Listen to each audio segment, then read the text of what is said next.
ఏపీని పునర్నిర్మాణం చేయాల్సిన బాధ్యత అందరిపై ఉందన్నారు సీఎం చంద్రబాబు. ఐఏఎస్, ఐపీఎస్లతో జరిగిన ప్రత్యేక సమావేశంలో ఆయన అధికారులకు దిశానిర్దేశం చేశారు. గత 5 ఏళ్లలో సాగిన విధ్వంసకర పాలనలో రాష్ట్రం ఘోరంగా నష్టపోయిందని చంద్రబాబు చెప్పారు. తాను ఇకపై ఖచ్చితమైన సమయ పాలన సాగిస్తానని సీఎం స్పష్టం చేశారు. చట్టాన్ని అతిక్రమించే వారినెవరిని వదిలే ప్రసక్తే లేదని ముఖ్యమంత్రి చంద్రబాబు మరోసారి హెచ్చరించారు. రాష్ట్రంలో సవ్యమైన పాలన సాగేందుకు అధికారులంతా ప్రభుత్వానికి పూర్తిగా సహకరించాలని విజ్ఞప్తి చేశారు. ఒకసారి నేను కూడా ప్రతి ఒక్కరిని ఒక అసెస్ చేసుకుంటాం. ఆ అసెస్ చేసుకున్నాం కాబట్టి మొన్న ఎలక్షన్లో మాకు వినబిలిటీ కానీ హిస్టారికల్ మ్యాండేట్ వచ్చింది. నేను తప్పు చేసినా కరెక్ట్ చేసుకుంటూ వచ్చాం. కాబట్టి మీకు కూడా ఇది నేను గైడ్ చేస్తున్నా. అది కంపల్సరీగా మీరు చేయాల్సిన అవసరం ఉంది. ఎక్కడికక్కడ సింపుల్ గవర్నెన్స్ ఉండాలి, ఎఫెక్టివ్ గవర్నమెంట్ ఉండాలి. Simple government, very simple. నేను అందుకే మొన్న వచ్చినప్పుడు చెప్పాను, నేను వచ్చినప్పుడు పరదాలు కట్టడం, చెట్లు నరికేయడం, రెడ్ కార్పెట్లు వేయడం, స్కూల్స్ క్లోజ్ చేయడం, బలవంతంగా మొబిలైజ్ చేయడం, నేను పోతూ ఉంటే మనుషులందరూ నిలబెట్టేయడం ఒక అర్ధగంట. This are all not required. మేము కూడా మాకు ఒక హోదా వచ్చింది ప్రజలకు సేవ చేయడానికి. ఆ సర్వీస్ చేయడంలో ప్రజలకు ఇన్కన్వీనియన్స్ కలిగించడం కరెక్ట్ కాదు. నేను పోలీసులు కూడా పదే చెప్పాను, అది తూచా తప్పకుండా పాటిస్తాం. ఎవడు ఊహించినటువంటి సర్వే రాళ్లు, దానికి కూడా Galaxy granite one of the best granite. భూమిలో పూడ్చే రాయికి ఇంట్లో వేసుకునే ఒక ఫ్యాన్సీ గెలాక్సీ గ్రెనైట్ పెట్టి దాని మీద ఫోటో వేసుకోవాలని ఆలోచన వచ్చిందంటే ఎంత దుర్మార్గమైన ఆలోచన అర్థం చేసుకోవాల్సిన అవసరం ఉంది మనందరం. ఇది సివిలైజ్డ్ వరల్డ్ ఎవరు క్షమించరు. ఇవన్నీ అలాంటివి చేశారు. 5 ఏళ్లకు మునుపు ఒక కాన్ఫరెన్స్ పెట్టారు. కొంతమందికి ఉండే ఆఫీసర్లకి, సీనియర్ ఆఫీసర్లకి అందరికీ జ్ఞాపకం ఉంటుంది. అదే ప్రజావేదికలో కలెక్టర్స్ కాన్ఫరెన్స్ పెట్టి ఆనాటి ముఖ్యమంత్రి ఈ కాన్ఫరెన్స్ అవుతానే ఈ బిల్డింగ్ కూలగొడతామని అనౌన్స్ చేసి విధ్వంసానికి శ్రీకారం చుట్టాడు. అక్కడ నుంచి 5 ఏళ్లు అన్ని రంగాల్లో ఒక రంగాన్ని మిగలలేదు. నేను 4వసారి ముఖ్యమంత్రి అయిన తర్వాత ఫస్ట్ టైం నేను ముఖ్యమంత్రి అయ్యాను. ఇబ్బందులున్నాయి, ఆర్థిక ఇబ్బందులున్నాయి, కానీ ఆఫీసర్లో మొరేల్ చాలా హైగా ఉంది. అప్పుడు ఆ రోజు జరిగింది కాస్తో కోస్తో ఇన్ఎఫిషియన్సీ, లేకపోతే కొంత కరప్షన్.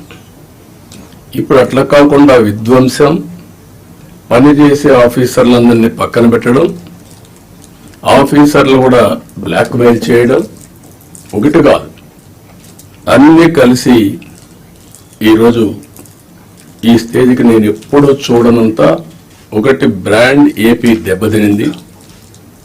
ఆఫీసర్ల యొక్క మనోభావాల్ని దెబ్బతీశారు.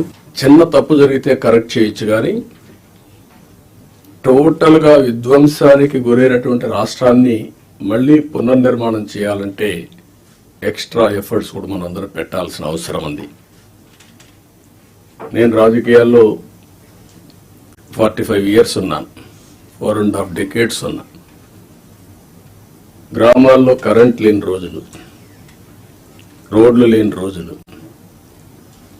అక్కడి నుంచి ఈరోజు చూస్తే కరెంటు ఊర్లోనే ఉత్పత్తి చేసుకునే రోజులు.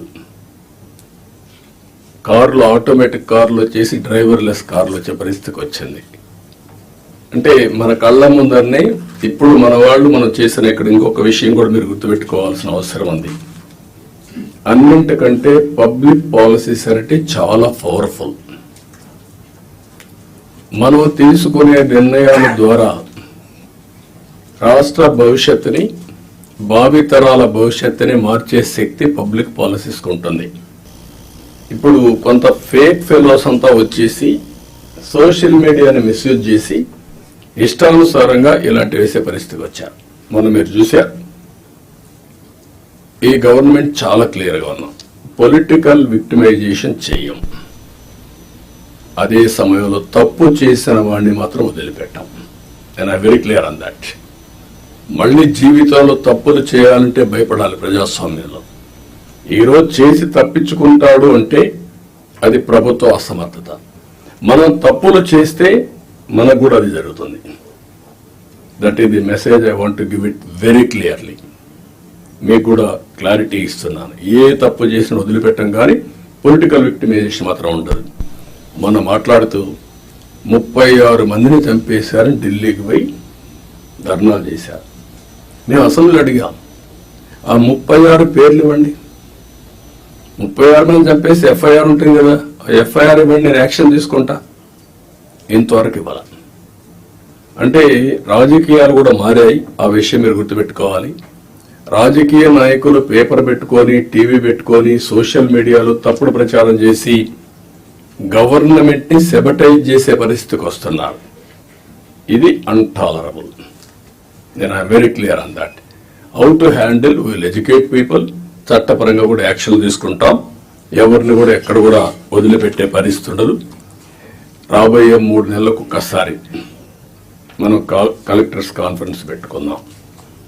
అయితే ఈ కలెక్టర్స్ కాన్ఫరెన్స్ కూడా గంటల తరబడి ఉండదు, రోజుల తరబడి ఉండదు, క్విక్గా ఉంటుంది. నేను కూడా టైం చూసుకుంటున్నా. నాకు ఇచ్చిన 30 నిమిషాలు నేను కూడా పూర్తి చేయాల్సిన అవసరం ఉంది.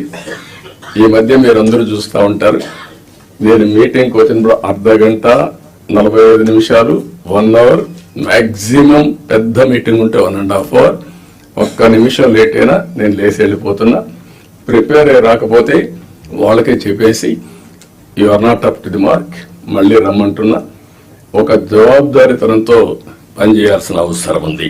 పట్టాదారు పాస్ పుస్తకాల్లో ఫోటోలు వేసుకోవడం, ఇట్ ఈస్ ఏ గవర్నమెంట్, ఇది అథారిటీ. పట్టా ఇచ్చేది నేనెవలా, ముఖ్యమంత్రిగా ఈరోజు ఉంటాను, కానీ తరతరాలుగా తల్లి వాళ్ళ యొక్క పేరెంట్స్ కానీ పూర్వీకులు కానీ సంపాదించిన కష్టార్జితం అలాంటి దాని మీద ఫోటోలు వేసుకోవడం ఇవన్నీ జరిగాయి. ఇవన్నీ కూడా నేను మిమ్మల్ని కోరేది ఒకటే కోరుతున్నా, అవన్నిటికీ ఫుల్ స్టాప్ పెట్టాల్సిన అవసరం ఉంది. ఒక న్యూ ఓరియంటేషన్తో మీరందరూ ముందుకు పోవాల్సిన అవసరం ఉంది. నేను ఇక్కడ మిమ్మల్ని అందరూ ఒకటే కోరుతున్నా, 2,50,000 కోట్ల రూపాయలు డిబిటీ ఇచ్చామని ఒక్క బటన్ నొక్కడం తప్ప ఎప్పుడు వాళ్ళపై డైరెక్ట్ గా పరామర్శించింది లేదు. రెండోది, ఏ ఫంక్షన్ పెట్టినా మనుషులను తీసుకొచ్చి బలవంతంగా తీసుకొచ్చి పెద్ద పెద్ద మీటింగ్లు పెట్టి ఇబ్బందులు పెట్టిన సందర్భాలు ఉన్నాయి. నేను అందుకే మిమ్మల్ని అందరినీ ఒక ఇది కోరుతున్నా, రాష్ట్రంలో అందరం ఎవ్రీ మంత్ మొదటి తారీఖున పేదల సేవలో అనే కార్యక్రమం కింద మనం అనుసంధానం కావాలి.